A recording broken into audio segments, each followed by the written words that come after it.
Hi,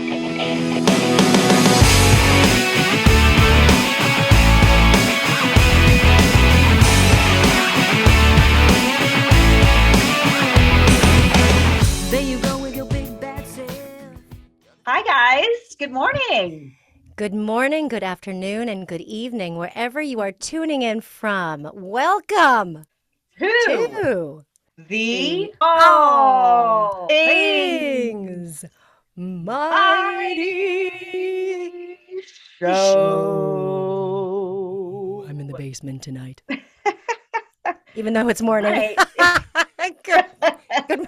We are so excited. Our next guest is my pastor, Jason Cusick, who has just finished writing a book, and it's called The Anxiety Field Guide: Healthy Habits for Long-Term Healing. We know that we said that we were going to have our husbands on first as the first male guest, but we have Jason as our honorary first male guest on the All Yes. Things Mighty Show because we wanted to continue the conversation about mental health and its importance in our life. And he has written this book about anxiety and is wanting to share his knowledge and his story with all of us. So we're very, very honored to have him as a guest. Hey, hi. Hey, good to see Welcome. you.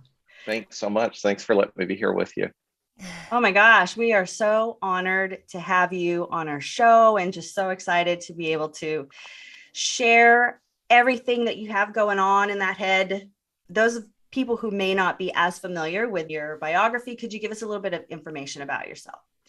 Yeah, for sure. Thanks a lot. Again, thanks for Mhm. letting me be here with you and being able to share with you. So I live in Southern California. I'm a Southern California native. My wife and I have been married for over 25 years. She came from Vietnam right after the war, and Wow. we have three kids. Two of them are college and post-college age. One of them is in high school, and I'm currently the pastor of a church in Southern California called Journey of Faith. Before that, I worked as a hospital chaplain. Yeah, shout out. I worked as a hospital chaplain for a while, and so that shaped a lot of how I do things and how I think about things. I get an opportunity to help people every week to try to integrate the teachings of Jesus into their lives and teaching and relationships and thinking. So yeah, that's a big part of what I do. That's a little bit about me. we love Wonderful. we love Journey of Faith. It's so cool to be there and to see just like growth and just see all that's going on and how, you've come in and you've really been able to share about faith, and you've also been able to share a lot about like mental health. That's one of the main, well, there's a lot of things that I appreciate about you, but it's one of the main things that is really awesome to me, that you're willing to dive in to mental health. So can you explain to everybody, as as a pastor, why is mental health so important to you? Well, I can say just it's important to me Mm-hmm. personally, understanding that connection between Jesus and how I think and how I feel has been a big part of my life for a long time. I think, unfortunately, in the modern times, mental health and mental wellness is in some Christian circles a little bit of a boogeyman, Yeah. or people feel like there's a disconnect Mm-hmm. between mental health and mental wellness and the spiritual life. But we know biblically that God created us body, mind, and spirit, and we know part of the body is the brain. And the Yeah. more we're learning about the brain, the more we're realizing, wait, this is not only part of how God made us, but is really even responsible for some of the ways that we experience God in our lives. For example, we talk about emotions like, oh, I feel joy. If we open up the brain, we realize joy is not just a spiritual thing. It's actually kind of a cocktail of different chemicals in our brain also. And that's not, we don't keep that from God. We said, wait a minute, God's designed our body to have physical and even chemical interactions in order for us to experience the fullness of the life that Jesus has called us to. So I think as we are learning more about the brain, it's only confirming what we know about God And, my mind immediately goes to Psalm 139, where it says, God, you've created me wonderfully complex. So Mhm. we're just seeing more of that. And it gives us an opportunity to say, how could we better love God and relate to people by understanding a little bit more about what's going on in these bodies that God's made? And so that's a big part of it. And also I've been in church long enough, and I've been involved in serving people long enough to know that a lot of us are really hurting, and we're really trying to understand where God is in our lives. And so that's a big part of my mission, is to help people get closer to God and not allow mental wellness issues or challenges that we have in our thoughts and feelings to keep us separate from God. Absolutely. I mean, there are definitely times when the whole mental health issue kind of overrides your ability to trust God, to, even if you are trying to read scripture, read the Bible, it just doesn't penetrate because of the overwhelming feelings of the anxiety. And can you tell everybody about the book that you have just written? Yeah, I just wrote a book called The Anxiety Field Guide, and it really is coming out of my process of Mhm. integrating my faith with getting treatment for anxiety. About seven years ago, I kind of bottomed out emotionally, and I had grown up in a home that, I think, for a variety of different reasons, introduced me to being an anxious person. Not intentionally. I wasn't taught it. Maybe I caught it. Um, Mm. I think I didn't really understand that I was managing anxiety for a long time, but about 7 years ago, when I entered this job, it all came to a head. So I was having panic attacks. I was having insomnia, some very self-destructive thoughts and feelings that I couldn't understand. And through the help of some friends, I ended up talking to a Christian counselor that specializes in anxiety disorders, and was able to kind of get some skills and some education and understanding that I kind of made notes all the way along the way. And then those notes morphed into this book, which is kind of 30 devotional type readings Mhm. to walk people through a process of taking control of their thoughts and feelings in a healthy and in a gentle way, to be able to move toward longer healing.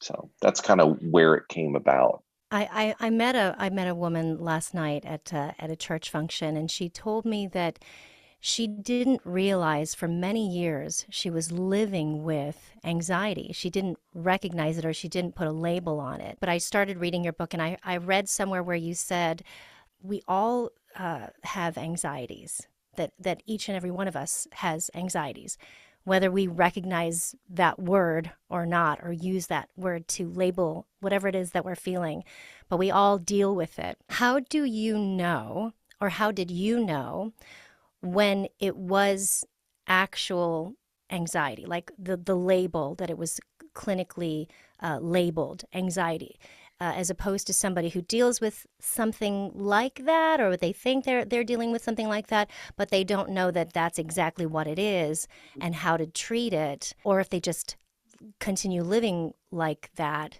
and then maybe it comes and goes. Some days they're okay and some days they're not. And then how do you Yeah. recognize when it is an issue that you have to deal with? Yeah, it's a great question. I mean, I think the thing that was very helpful for me in the very beginning was recognizing that, like you said, we all have anxiety. Anxiety in some circles is a bad word, but really anxiety is our automatic response to a perceived threat. So if you walk out into the street and there's a car coming, and you look at that car, you will have anxiety, and your body will automatically, you don't have to say, oh, my heart should race. Hmm. Oh, eyes begin to dilate. You don't have to tell your body any of that stuff. If you're walking down a street at night and it's dark and you hear footsteps behind you, your body, based on a little almond shaped area of the brain called the amygdala, will immediately trigger anxiety in you. And you know what? That's good. That's a great thing. That's God's gift, that we would have these physiological and mental and emotional responses to what might be danger. The difficulty is, what if that alarm doesn't turn off? Because normally you go, oh, I'm anxious. And you go, oh, okay, it was nothing. What if it doesn't turn off? Or what if it turns on and there's nothing actually to be afraid of? That's what a panic attack is. You're just sitting somewhere, and then suddenly your brain triggers your body into alarm mode. And you're like, what is going on? That's when we realize, okay, I need to do something about it. If what we're anxious about is preoccupying our time, if it's getting harder for ourselves to talk ourselves down when we are anxious, if it's interfering with our normal functioning, that's when it's probably something we probably should give ourselves a little bit more to looking into. And that's what it was with me. I mean, when you get to a point where you're only sleeping a couple hours a night, or you wake up in the morning and your heart is racing, or you spend a lot of your day wondering what people think of you and whether or not you did the right thing. There's even specific expressions of anxiety and compulsive thinking that are related to faith, which I'm just learning a lot more about now. There's a type of obsessive compulsive disorder that's specifically religious, where you're spending all of your time wondering if you're pleasing to God or not. Oh, wow. So churches, families, culture can kind of feed into some of that anxiety. And then we're just now learning that there could be genetic predispositions. There could be things about just how we're wired that make us a little bit more vulnerable to those things. The good news is, what we know about anxiety now is it's incredibly treatable.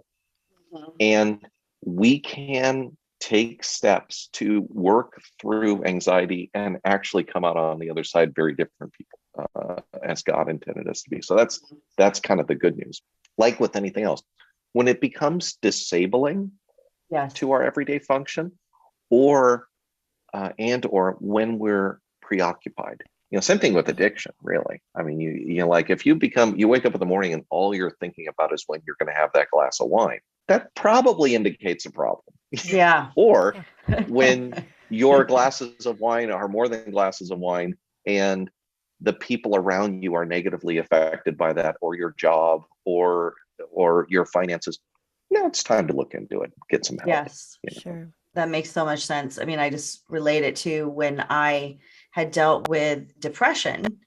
I woke up every day for over 20 years just feeling this sense of weight and almost numbness. And it just dawned on me. It was like, this can't be normal. But because I had lived with it for so long, it just was like, well, maybe this is just who I am. You kind of normalize it because you don't quite know what normal is. Okay. Your book is amazing. And I love the title, The Anxiety Field Guide, because it's so succinct. It's so practical. I mean, I've read a lot of books on, anxiety and depression, and some of them are so clinical. I'm like, I can't even finish this book. I'm so excited to be able to share this book with people, because it takes God, it takes mental health, it takes all of it and puts it together in such a concise way.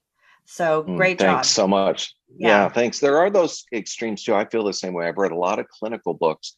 And then sometimes the Christian books, they're well-intentioned, but it's usually like, hey, Jesus said, don't worry. Exactly. So don't worry. When we have these instructions from Jesus of don't worry, or we see it in the New Testament, don't worry, don't be anxious, they're not imperatives. It's not don't do this thing. They're more invitations.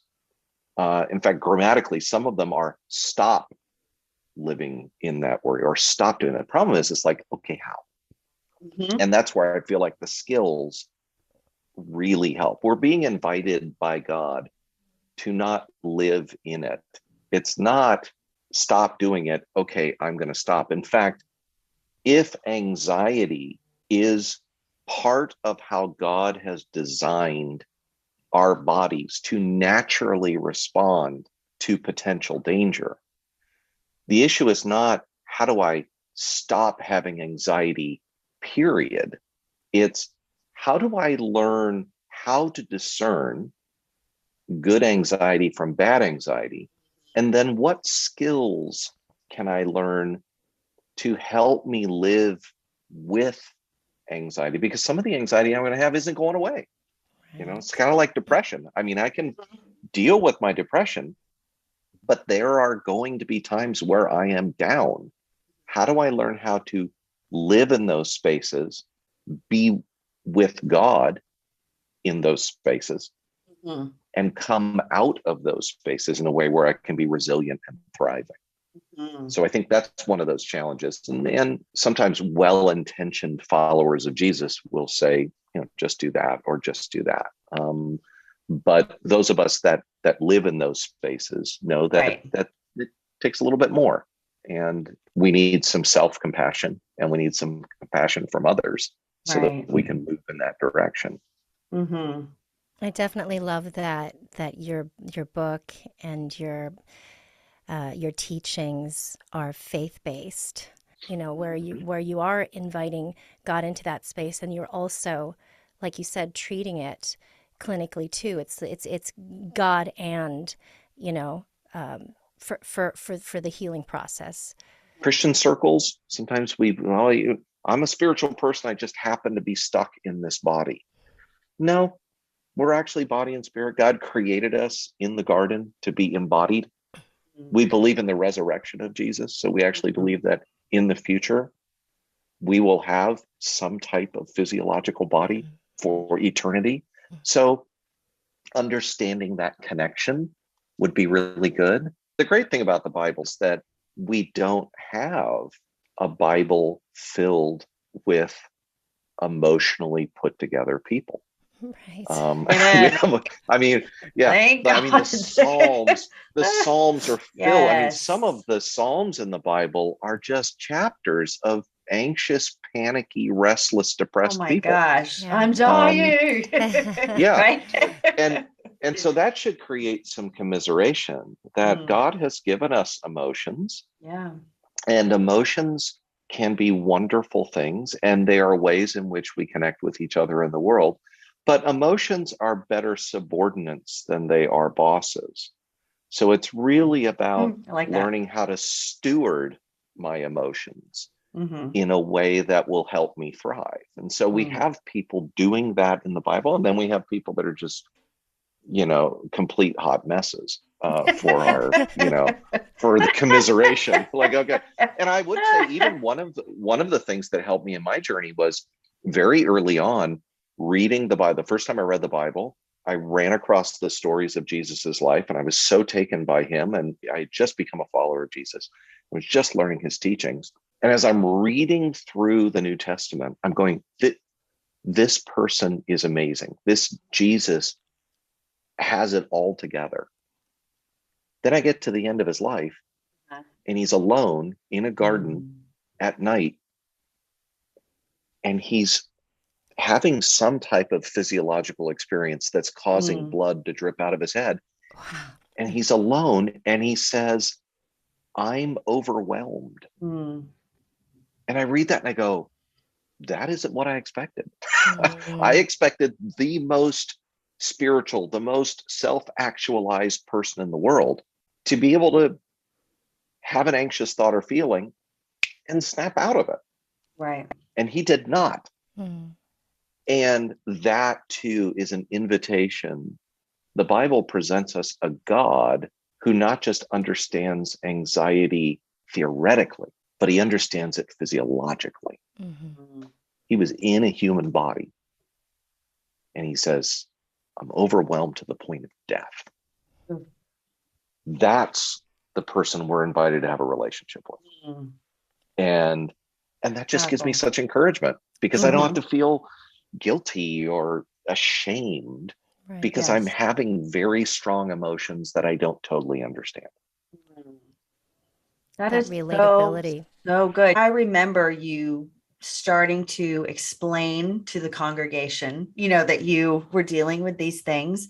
And like, what inspired you to be so vulnerable and open with your congregation? Because, we're human. We have a tendency to put pastors up on a pedestal, and think, oh, they don't deal with anything, So what inspired you to admit that you were dealing with anxiety, and how was the response initially when you had done that? Well, it's nothing noble.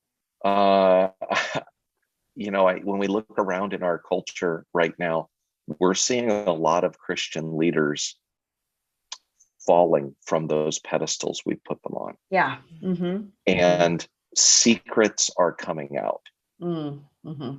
And I've always been the kind of person like, if you're with me in amount of time, you're going to find out who I am anyway. I might as well tell you now, Yeah.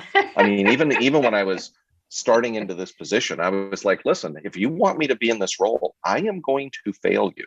I am a human being.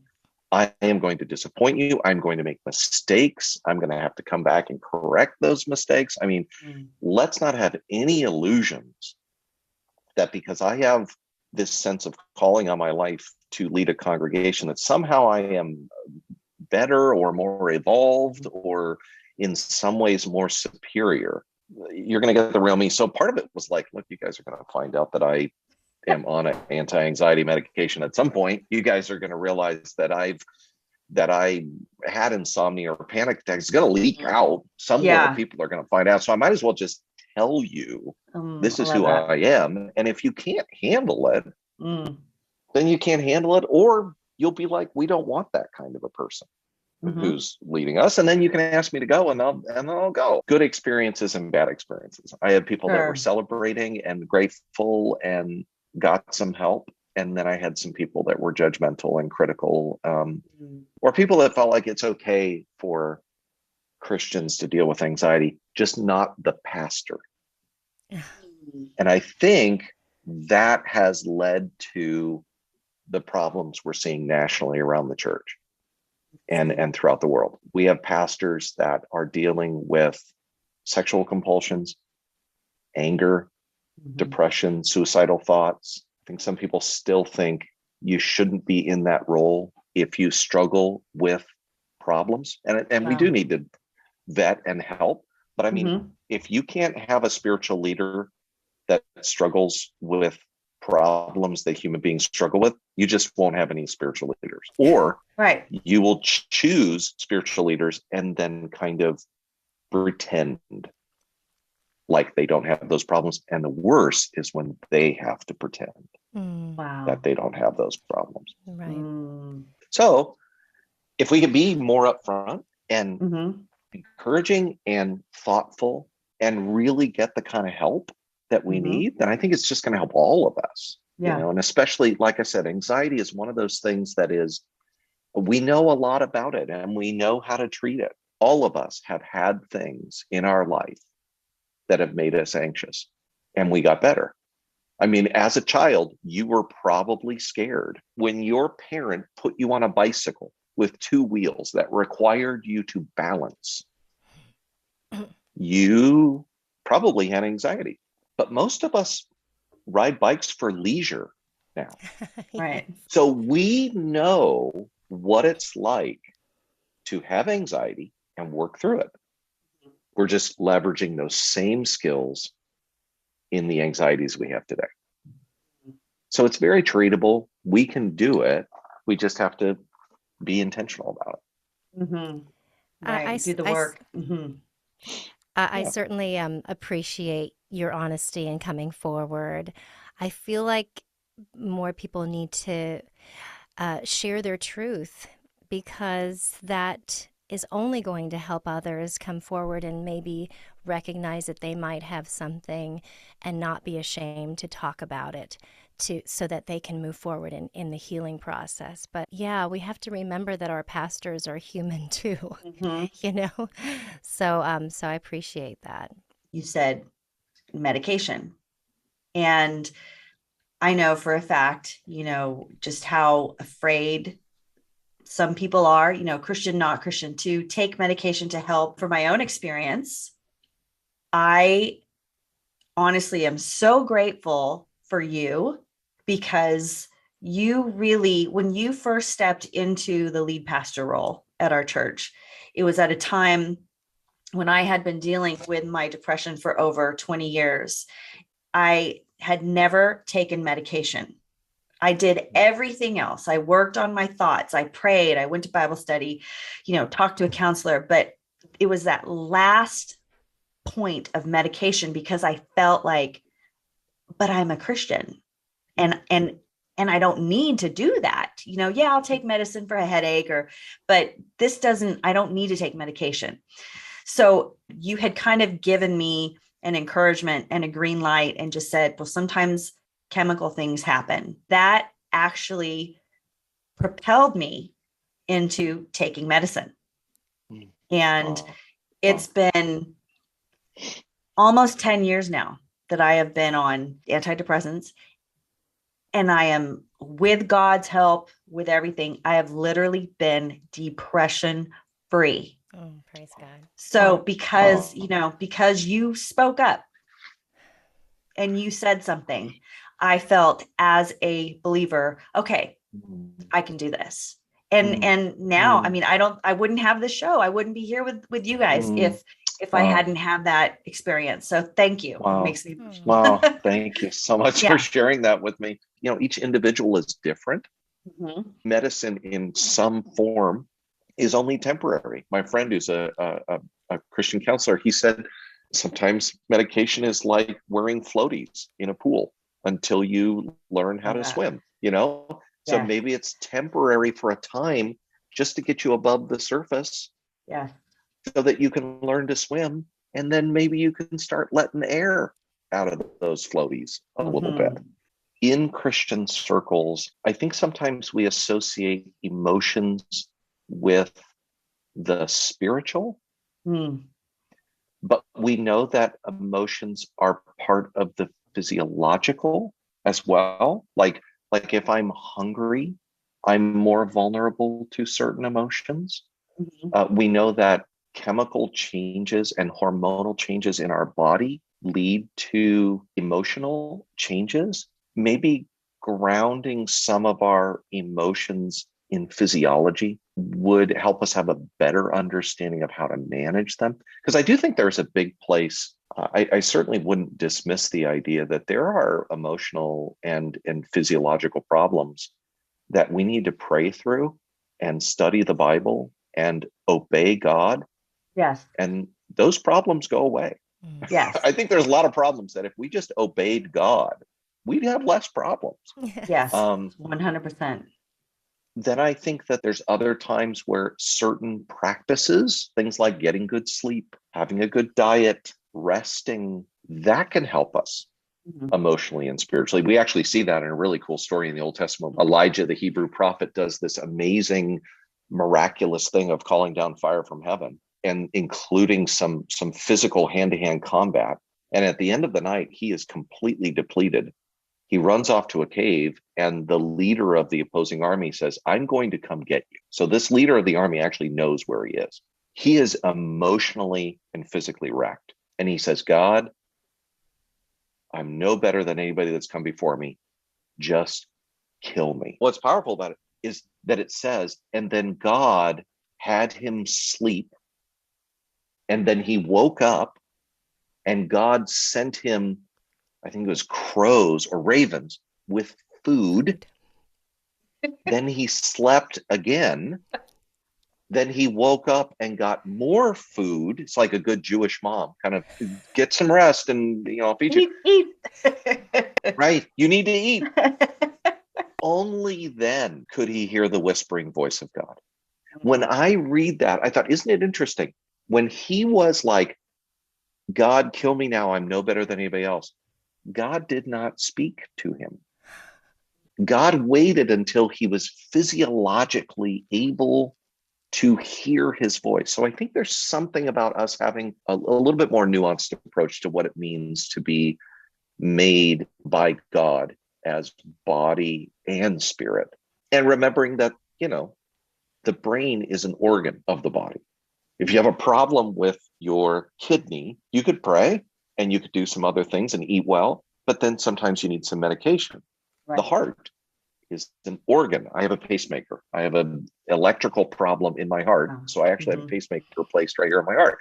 I wouldn't say it's my heart. It belongs to Jesus. Jesus can heal it. I mean, that's true, but that's an organ, a physiological organ of the body. So is the brain. It just so happens to be meshed with my thoughts and my feelings and stuff like that. So understanding our brain as an organ, as a primary source of help for how we're doing spiritually and emotionally is really, really important. You mention in your book that anxiety is about control and fear of the unknown, of the uncertainty. We're obviously in a crazy time right now in 2022, and those our listeners, I'm sure some are going through things that we can't even understand circumstantially, but just the idea of all the chaos and all of this craziness that's happening in our world. How can you help people to embrace uncertainty who struggle with anxiety, especially in this kind of a chaotic world right now? How can you encourage them to embrace uncertainty? I think the number one recommendation would be controlling the content that's coming into your life. When you think about living 300 years ago on a farm in the middle of nowhere, you didn't know what was going on in New York. You didn't know what was going on overseas. You knew what you had to do for the day, right? And you knew the people around you. And there were a certain amount of unknowns in your life. And some of those unknowns you could actually do something with. And the other unknowns, you had to go, well, I don't know if it's going to rain or not. Not sure. Okay, what can I do? Our culture at the moment, we have access to information and people's stories and tragedies and the trauma of everybody around the world 24 hours a day at our fingertips. The advantage of that is we're not at a deficit for information. What we are at a deficit for is the ability to do anything about any of it. So anxiety is an intolerance to uncertainty. Anxiety is when it's like, I don't know what to do and I can't do anything. One of the best things we could do is work at controlling the amount of content that we consume. This means on social media. This means getting information on people that we can't do anything about. This is one of the devastating consequences of gossip. I think the other one too is recognizing, and this is particularly with people of faith, a committed faith in God is not about having certainty about everything. A committed faith in God is about having the kind of relationship with God that allows me to handle uncertainty. And I say that because my faith experience from 19 years old, I started becoming a follower of Jesus when I was 19, up until today, has been in Bible churches.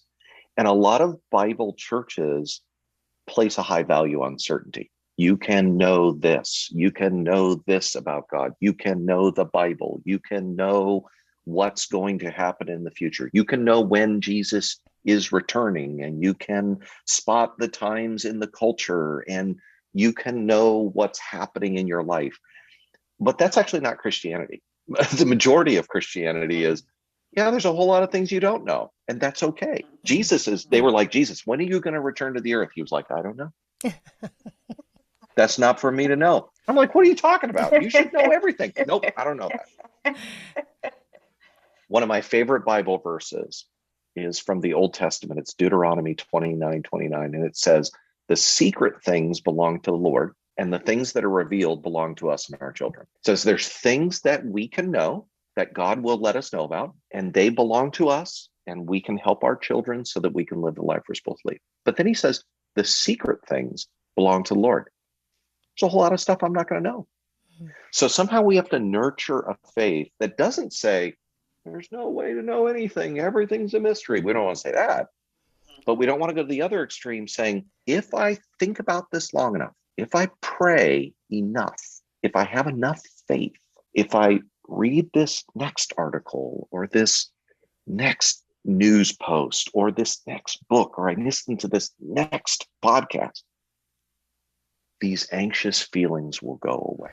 We're trying to get rid of the anxiety rather than inviting God into it with us and then learning how to work through it. And then hopefully becoming less sensitive to those alarms that are going off in our brain. Those alarms still might be sounding in our brain, but we don't have to get panicked when they do. You get back on the bike and your brain says, if you lean the wrong way, you could fall. And you kind of just ignore it and start writing. So we can learn those skills. And that's kind of what the book is about, is kind of walking through some of those skills to get us to where we can live with anxiety, but not the way we have been living with it. Mm-hmm. It can change. We can get better. And the beautiful thing that we know about neuroscience now is that the brain is very malleable. We human beings have the capacity to learn new things all throughout our life. Mm. We're not hardwired to worry. We can learn a different way of doing it. And our faith shows us that, because Jesus invites us. You don't have to live in that anxiety. You know, the New Testament says God's not given us a disposition of worry or anxiety. It's given us a self-control and a sound mind. And we can grow into that with the help of God's Spirit. So we can change and we can grow. And that's the hope. That's the hope that we carry. And there's a lot of us out there that have experienced it and are still experiencing it. And I'm not out of the woods with this. 2 weeks ago, I was up for 3 or 4 hours and I was like worried and anxious. And I was like, okay, let me do what I've learned. Yeah, let me take my book. These skills. Yeah, exactly. I was like, let me get back into doing what I'm supposed to do, because it's not like, oh, this goes away and then magically I'm never triggered, or it doesn't mean I don't have, bad days or something like that. But it doesn't have to be what it was. Amen. And so any of your people that are listening or watching that are like, I don't think I can get out of this. You can. There's hope. Change is possible.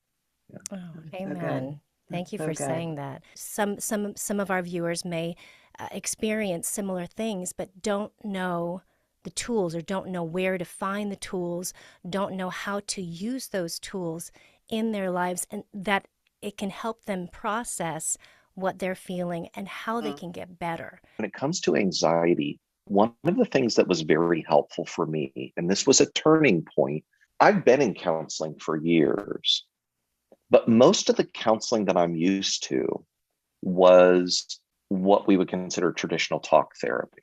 So you come in, here's my thoughts and feelings. Counselor says, tell me more.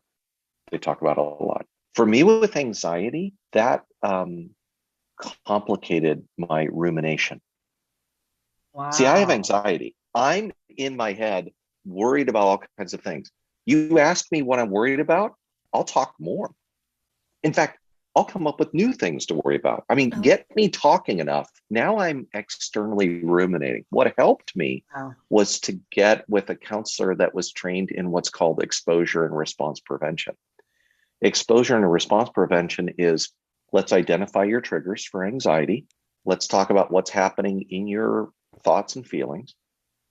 And then let's find a way to begin exposing yourself to the things that bring you anxiety, and then changing your thoughts and feelings in that moment, and then continuing to move through that process. So, I mean, my first counseling appointment with my anxiety counselor, I had an hour appointment, and I talked for about 20 minutes, and he said, okay, I think I've heard enough. Let's start working on this. And I was shocked. I was like, you're supposed to be hearing about my feelings. And it's like, and that's not diminishing counselors who do other things, but there is counseling for anxiety is much more tactical and pragmatic and problem solution oriented. It's called cognitive behavioral therapy. The cognitive is the thinking and the behavior is the action.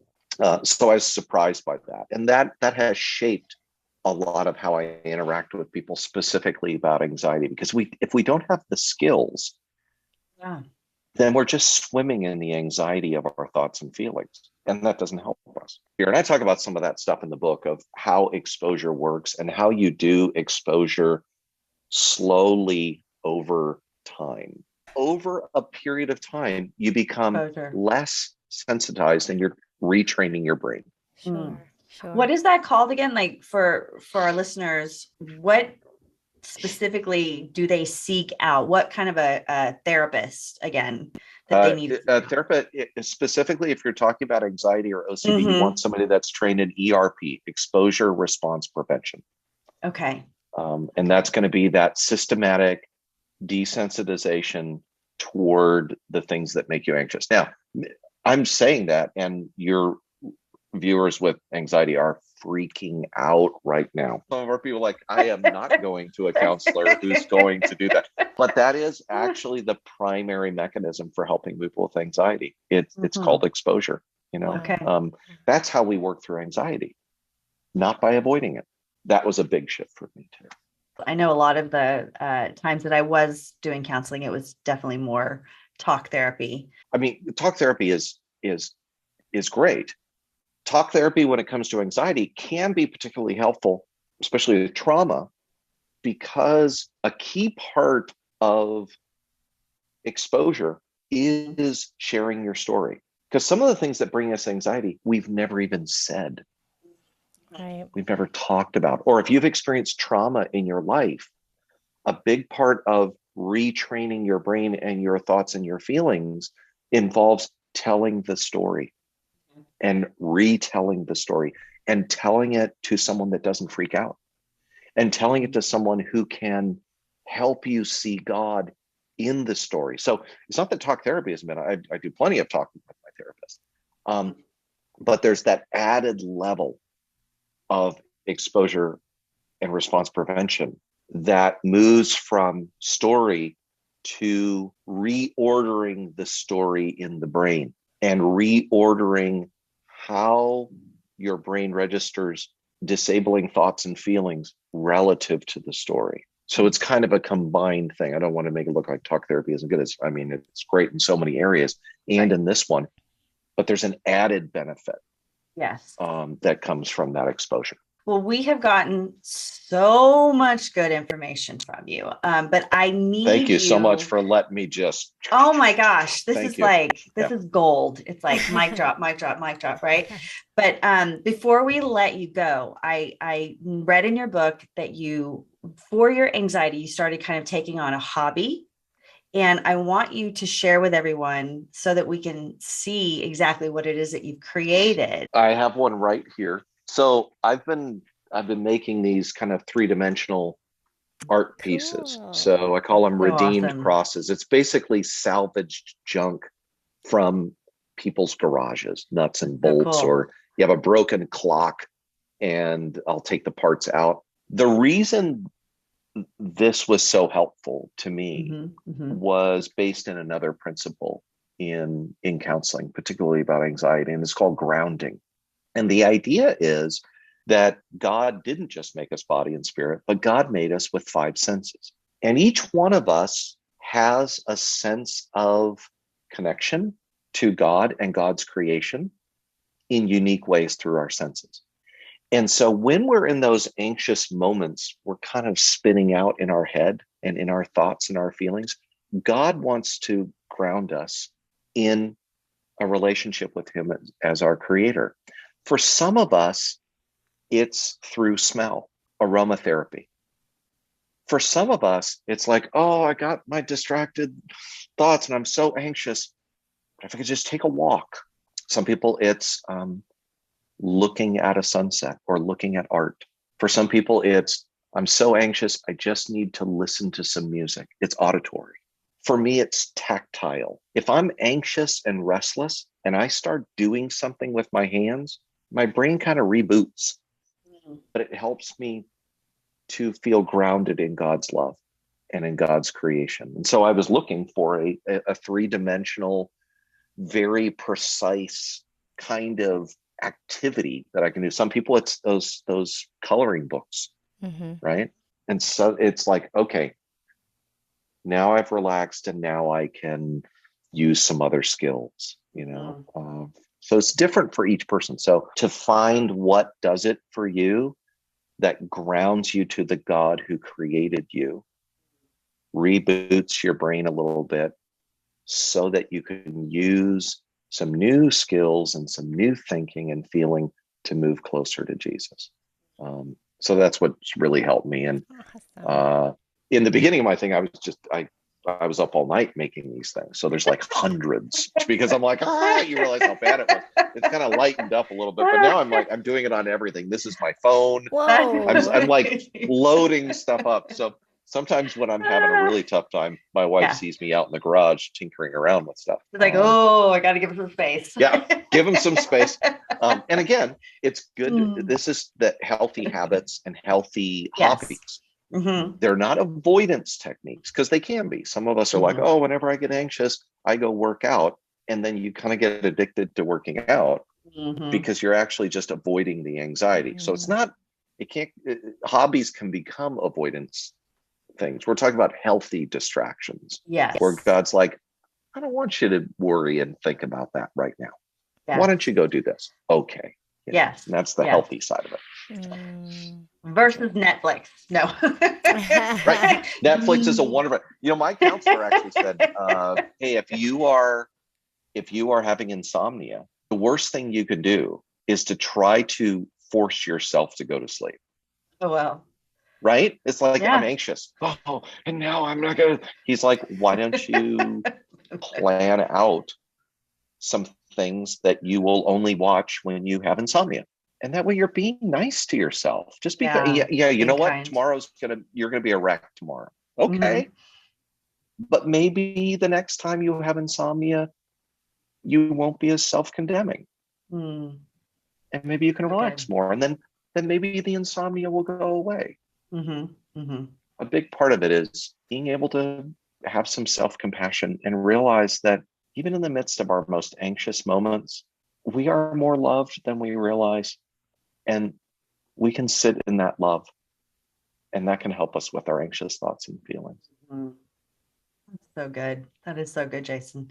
That's well, beautiful. If you could give everybody, where they can find your book. I know that it's on pre-order right now, and I'm super excited when I actually get the copy in my hand. So if you could tell everyone where they can find the book, where they can find your crosses, and even Journey of Faith, whatever information you want to share with our audience. Yeah, for sure. So the book is coming out April 26th, 2022. It's called The Anxiety Field Guide. It's put out by InterVarsity Press. It'll be available wherever you buy books, digital and print. So it's on Amazon, it's on Christian retailers. Our church is journeyoffaith.com. We're actually doing a series on anxiety based on this book. We've done a couple other on different issues like wellness that relate to what we talked about today. And then, if you want to see some of the crosses that I make, it's at Redeemed Crosses on Instagram. So that's where I kind of feature some of my artwork. Thank you so much, Jason.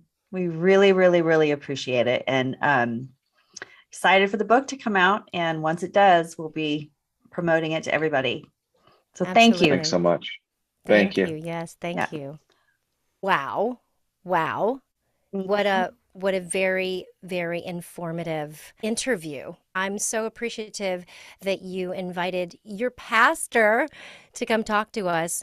So awesome. He's like, I know that he's so cool, so down to earth and willing to share with all of us. And I think it's so important that, I have to tell this to myself too. I think that a way of our own personal healing is to share our honest truth with people so that we can help the process in healing.